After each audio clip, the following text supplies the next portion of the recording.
Vamos lá, meus amores, bora continuar aqui com o nosso videozinho, né, com a nossa aula. Nessa aula aqui nós vamos continuar a parte da função softmax, né? Então, só para a gente fazer uma pequena demonstração, imagina que eu coloco, sei lá, o valor 1000, coloque o valor 1001 e o valor 1002, por exemplo. 1002. Eu tente rodar a função softmax, né? Com certeza não vai rodar, porque eu acabei de criar esse arquivo. Ele vai reclamar, né? Vou rodar esse, preciso rodar esse, e eu preciso rodar esse. Ah, tá, não rodou? Pera aí. Pum, pum, pum. Olha aqui, ó. Not a number. Por que ele está voltando infinito? Porque tipo, é um valor tão grande, inclusive até mesmo a soma também é um valor tão grande, que graças a isso não consegue, ó, overflow. Ele não consegue ter um valor bom o suficiente para poder retornar isso. Né, para poder fazer esse retorno, para poder fazer esse cálculo, ele dá um overflow, ele estoura. Então, imaginemos que eu posso guardar até 10 caixas em um determinado lugar e de repente eu apareço com 53. Né? Eu coloco 10, as outras 3 eu não consigo, as outras 43 eu não consigo. Né? Eu vou olhar para a pessoa e falar, velho, não cabe. É exatamente isso que acontece aqui na parte do computador e é exatamente esse o erro que ele dá. Né? Não é nenhum erro que ele está dando um warning. Né? Ele está simplesmente avisando, falando que ó, está dando overflow, não dá para você fazer isso daqui. Tá? Agora é o seguinte, voltemos lá para o nosso cálculo, né? Voltemos lá para a nossa matemática, para a nossa álgebra aqui, né? Que na verdade não é nenhum não são dois tracinhos, na verdade é um só, né? Como se coloca. Só que aqui a gente tem um pequeno ponto. Qual que vai ser a nossa constante? Qual que vai ser o valor da nossa constante que nós vamos colocar aqui? Né? Por que eu estou dizendo isso? Porque concordemos, tipo, nós não temos exatamente qual que é o valor disso. Nós não temos exatamente qual que é o valor do que nós estamos trabalhando. Né? Não temos. A gente pode colocar, sei lá, realmente esse log de C, só que qual será o C? Qual será esse valor que nós vamos colocar aqui? Né? Poderíamos, por exemplo, a gente tacar o log em cima deste valor aqui, né? Então, eu vou fazer um log do expoente aqui sobre a soma dos logs desse expoente. Né? Então, se eu fizer um log Bezier de qualquer jeito, não vai dar muito certo. Né? Então, só para a gente poder fazer uma demonstração. Então, imaginemos que eu tenho um valor, por exemplo, eu tenho E elevado a 10, por exemplo. Beleza, eu vou ter 22. Se eu tirar log natural, vai dar 10. Por que 10? Né? Não se esqueça que o log natural é o inverso, né, da operação de potencialização. Né? Então, eu simplesmente tirar log natural de todos eles, né, o único valor que eu só vou ter, né, o único valor que eu só vou ter vai ser o valor dos expoentes que foram usados para poder chegar nisso daqui, para poder chegar nesse bendito desse valor ao qual está sendo multiplicado, né, nesse bendito desse valor ao qual está sendo elevado, para ser mais exato. Então, o peso que eu tive, por exemplo, é 0,9. Exemplo de algum outro algoritmo, alguma coisa do tipo. Então eu vou pegar, sei lá, minha base, né? Eu vou elevar ela a 0,9. Beleza, vou ter aqui 2,45. Só que se eu pegar e tirar log natural, é que ali está escrito log, né? Pode ser um log base 10, pode ser um log normal. Eu vou usar aqui o log natural mesmo, né? Que é 0,9. Para quem não lembra o que é um log, né? Então, por exemplo, eu tenho uma função, eu tenho um número, por exemplo, eu tenho aqui, por exemplo, 2. Okay? Se eu elevar ele ao cubo, quanto que eu vou ter? 2 vezes 2, 4, vezes 2, 8. Beleza? 8. Qual que é o log? Qual que é a função do log? Vamos colocar aqui com base 10, que aí eu já consigo fazer numa única função, fica mais fácil. Então, por exemplo, se eu fizer aqui 10 elevado ao cubo, eu vou ter quanto? 10 vezes 10, 100, vezes 10, 1000. ok?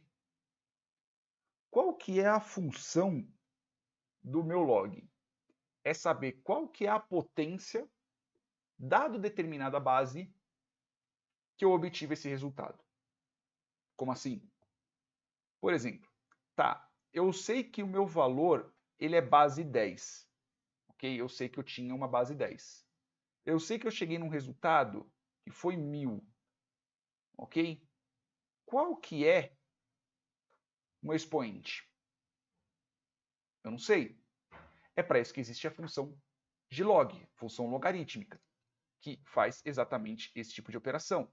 Então, se eu pegar aqui, por exemplo, se eu pegar por exemplo, esse log aqui, ele é um log base 10, exatamente esse valor. Então, se eu pegar aqui 1000 e eu tirar um log dele, o valor que eu vou ter vai ser o expoente.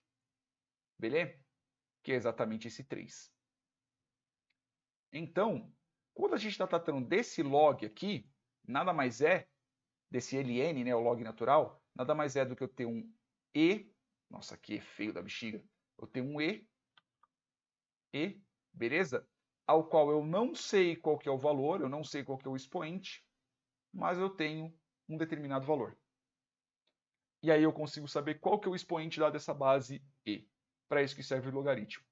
E quando a gente está tratando aqui desse log, né, muitas das vezes escrevem log, mas isso aqui é log natural, às vezes é log 10, né, log base 10, log natural. Se eu pegar um log que foi feito log natural e eu fizer com base 10, vai dar números diferentes. Né? Então, por exemplo, aqui eu fiz com base 10 e deu 1000, certo? No fim das contas deu 3, porque se eu pegar 10 elevado ao cubo, deu 1000. Só que se eu pegar um log natural, por exemplo, e fizer aqui 1000, veja que o valor é diferente, vai dar 6,9. Então eu tenho que pegar minha base E, elevar a 6,9 alguma coisa para poder chegar no meu 1000. Né? Então são valores diferentes, são bases diferentes, então são resultados diferentes que nós vamos ter. Né? E é uma coisa meio complicada. Mas temos um ponto bem interessante. Né? Se pegarmos aqui nesses valores, né, se pegarmos na lista que nós vamos passar aqui para dentro do nosso Softmax aqui, né, e fizermos simplesmente a diferença entre o maior valor da nossa lista, já ajuda. Já faz com que não tenha esse estouro. Vai ter um valor muito pequeno? É bem provável que sim. Né? Vai sair um resultado muito pequeno, vai sair um resultado menor? Né? Vai ter realmente isso. Mas com isso, previne que tem o estouro de valores. Então, qual que é a diferença que nós vamos ter aqui? Aqui a gente vai ter que pegar e colocar variável, porque senão vai ficar uma coisa muita tranqueira junta, tá? Então vamos colocar exatamente esses daqui, esse daqui eu simplesmente só comentar para poder comentar, tá bom? E eu vou pegar aqui, vou chamar aqui de maior valor, que é simplesmente o quê? np.max do meu A. Então, ou seja, vai voltar a minha lista, eu vou pegar o maior valor, eu simplesmente vou fazer a subtração dos meus valores pelo meu maior valor. Então, aqui, por exemplo, se eu tiver... E aqui eu simplesmente vou subtrair pelo maior valor. Por que disso? Por que eu estou fazendo isso? Porque, por exemplo, mesmo que eu tenha 1 bilhão, a diferença entre 1 bilhão, né, e 999 milhões, 999 mil, 999, a diferença é de somente menos 1. Porque, afinal de contas, eu estou subtraindo o maior valor do valor atual. Né? Então, o maior valor que eu vou ter aqui é 0. O maior valor que eu vou ter aqui é 0. Né? Que, afinal de contas, é o próprio maior valor menos ele mesmo. O resto são simplesmente valores pequenos. Né? E sempre vão ser valores menores do que o maior valor, concordemos. Né? Se eu tenho, por exemplo, o maior valor da minha lista, se eu tenho, sei lá, o número 2, o número 3 e o número 5, o maior deles é o 5. Aí simplesmente eu vou pegar 2 menos 5, que vai ser menos 3, eu vou pegar 3 menos 5, que vai ser menos 2, e 5 menos 5, que vai ser igual a 0. Então eu vou ter sempre números menores que eles, tá bom? E ainda assim vai se manter a proporção desses valores. Ok? Em questão de tamanho, vamos dizer assim. Né? Porque, afinal de contas, na hora que nós somarmos isso daqui, né? Então vamos considerar aqui que aqui seria 50%, né? 50%. Aqui seria 30%, aqui seria 20% do valor que a gente tem. Beleza? Na hora que nós somarmos isso daqui, vai dar quanto? Vai dar menos 5. Vai dar menos 5. Então eu vou pegar, neste caso, menos 3 dividido por menos 5, porque afinal de contas são valores tudo no negativo. Se eu pegar aqui, vamos lá, menos 3, neste caso é 3 negativo, né? Tem que escrever aqui 3 negativo dividido por 5 negativo. 0,6. Então aqui vai dar 0,6. Né? Se eu fizer exatamente isso, né? Se eu fizer exatamente isso no quê? Se eu fizer exatamente isso no meu valor. Né? Se eu fizer aqui, por exemplo, no 3. Se eu fizer aqui menos 0,3, né? Então eu tenho aqui 0,2, neste caso, né? 0,2 negativo dividido por 0,5, neste caso 0,5 não, perdão que eu errei. 2 negativo dividido por 5 negativo. 0,4. Pera aí, Zuruba, você está me enganando, né? Você está me enganando, você está falando alguma coisa errada, porque você está falando que esses valores eles mantêm a proporção, mas eles não mantêm. Sim. Por quê? Porque quando a gente vai fazer a soma, né? Quando a gente vai fazer a soma, espero que vocês tenham pegado isso daí, né? A gente não faz a soma em cima dos valores diferentes, a gente faz a soma em cima do valor total.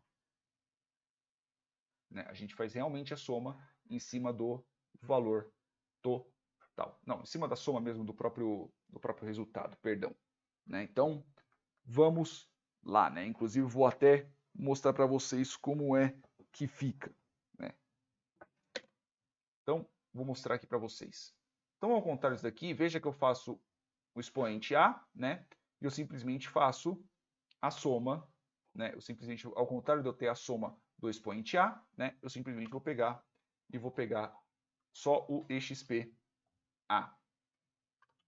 Eu tenho o meu maior valor, beleza? Eu subtraio o meu maior valor de cada um dos meus valores, né? Eu tenho um expoente e eu retorno. Na hora de eu fazer o retorno, então, por exemplo, eu vou colocar aqui a 2, eu vou colocar aqui o 3 e eu vou colocar aqui o 5. Olha só. 0,042, 0,11, 0,8437, e assim por diante. Por que disso, Zuruba? Eu não estou entendendo. Eu não estou entendendo o que você está fazendo. Porque na hora que nós fazemos isso daqui, a gente está tirando expoente. A gente não está tirando simplesmente uma soma. Né? Então, se voltarmos para cá, como é que vai estar sendo feito? Veja que aqui eu tenho menos 3, eu tenho menos 2 e eu tenho 0. Então, como que vai ficar? Vai ficar e elevado a menos 3, o próximo vai ser e elevado a menos 2 e vai ser e elevado a 0. E elevado a 0 é 1. A gente sabe que aqui é 1. Beleza? E elevado a menos 2 vai ser metade dele, né? Então vai ser e elevado a menos 2. Caramba. E elevado a 2 negativo. Vou ter 0,13. Beleza? É exatamente isso que eu tenho. Né? Então, eu fiz com menos 2. Agora eu vou fazer e elevado a 3 negativo. 0,49. E agora eu vou fazer e elevado a 0.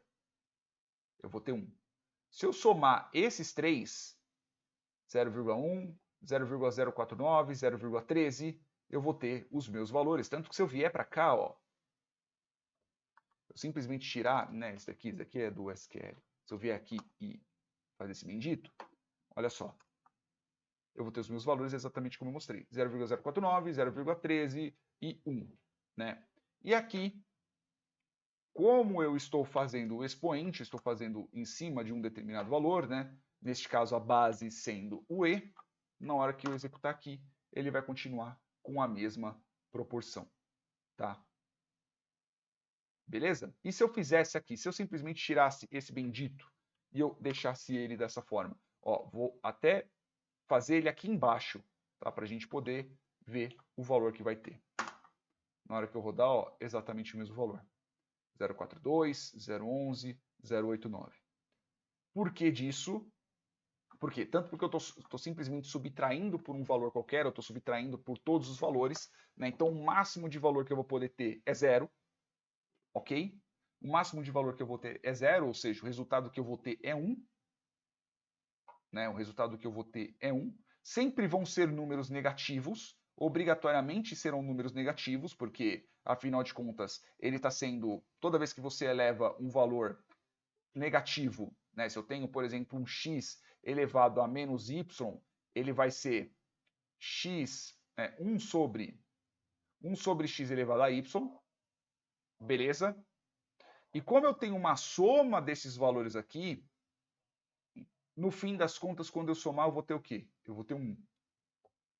Sempre.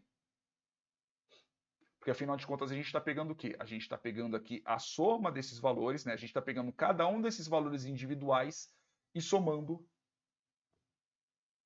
neste caso aqui, né, n igual a 1, né, nós vamos estar somando por 1 sobre e elevado a, neste caso vai ser elevado a xn, por exemplo. Né? Ou, caso você queira colocar dessa forma também, né, n igual a 1, né, nada mais é do que e elevado a menos xi.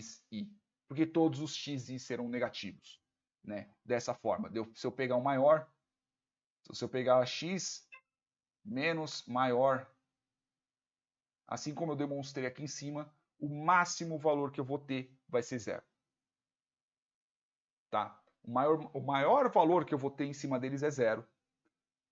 Todos os outros serão negativos. A base é sempre a mesma, eu tenho sempre a mesma proporção dessa base, que é a nossa constante de Napier, né? E no fim das contas, se eu somar todos os possíveis resultados, eu vou ter 1. Ok? Espero que vocês tenham entendido essa parte, né? Espero que não tenha sido tão complicado, né? Principalmente para explicar, principalmente para entender, principalmente a parte matemática disso daqui, né? E, como eu disse, né, qual que é a proporção disso? A proporção, assim como foi a primeira demonstração aqui, né, nada mais é do que uma questão de proporcionalidade. Né? Eu tenho praticamente Praticamente não, né? Eu vou ter como se fosse algo estatístico para poder saber, num cálculo, neste caso, classificatório, né? Então, eu vou querer saber se é uma determinada flor, se é um determinado bicho, se é uma determinada pessoa, né? Eu vou poder ter uma determinada probabilidade em cima disso. Agora a pergunta, para a gente terminar. Quantos neurônios de saída eu tenho que ter, né, para poder saber disso? Né? A grosso modo, como nós estamos tratando de um neurônio, nós estamos tratando de uma rede que ela vai ser de classificação, ao contrário de uma rede de regressão, só para a gente relembrar, quando nós estamos falando de uma rede de regressão, vai retornar um valor, qualquer um número. 3,789. Né? Vai voltar um múltiplo, por exemplo. Né? Tô só colocando aqui, tá bom? Ele vai voltar um valor, ele vai voltar um número, ele vai voltar algo finito, vamos dizer assim. Né? Eu estou falando bem a grosso modo, tá? Quando a gente está tratando de classificação, saber se é verdadeiro ou falso, saber se é câncer ou não, por exemplo, né? Saber, por exemplo, entre cachorros, papagaios, periquitos e araras, né? Então, tudo isso daqui vai depender da quantidade de coisas que você está querendo classificar. Então, se você quer, por exemplo, uma lista de tênis, com T, tá? Não com P. Uma lista de tênis. Você quer saber qual é determinada marca simplesmente pela imagem dos tênis que estão passando, né? Então você vai ter que saber. São quantos tênis que você está querendo classificar? São 20 tipos de tênis? Então, no fim, vai ter que ser 20. São 300 tipos de tênis? 300. Ah, não, eu não quero classificar por isso, eu quero classificar por marca, né? Então, são quantas marcas? São 10 marcas? Então, no fim das contas, são 10 marcas. Então, vai voltar a probabilidade de ser, sei lá, Nike, Adidas, não faço a menor ideia, porque nem tênis eu compro direito, tá? Então, é isso que você tem que fazer. E é lógico que eu estou falando bem a grosso modo, com toda certeza eu posso estar falando bobagem, né? Porque afinal de contas eu também estou aprendendo tanto quanto vocês, mas pelo que eu vi até agora, é isso, tá bom? No próximo vídeo, assim eu espero, a gente já começa a fazer o bendito do projetinho, né, de usarmos a classificação para podermos ver sobre a questão dos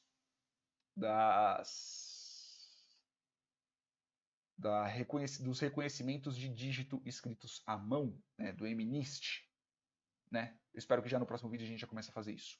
Beleza?